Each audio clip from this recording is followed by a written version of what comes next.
মানুষ আমাকে প্রায় সময় জিজ্ঞেস করে কোন দুঃখটা আমাকে সবচেয়ে বেশি পোড়ায়।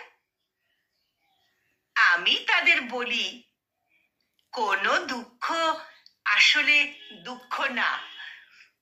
আজ যেটা দুঃখ, কাল সেটা অতীত বা নস্টালজিক।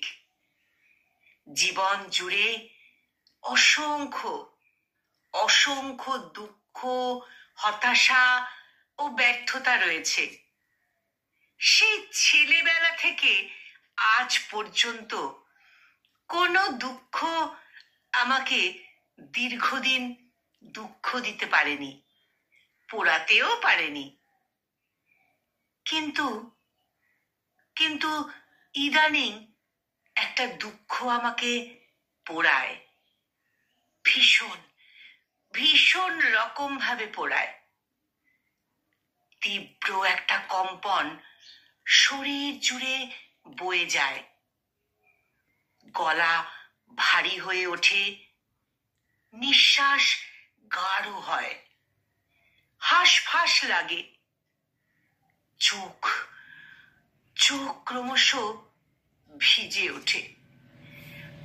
আমার পুরো পৃথিবী ঝাপসা হয়ে ওঠে। যখন ভাবি আমাদের আর দেখা হবে না,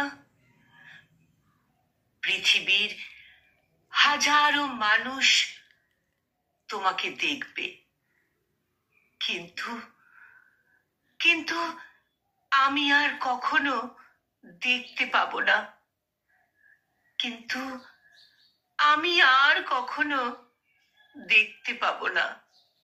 কলমে সবুজ আহমেদ মুরসালিন, আর কণ্ঠ প্রয়াসে আমি নিবেদিতা।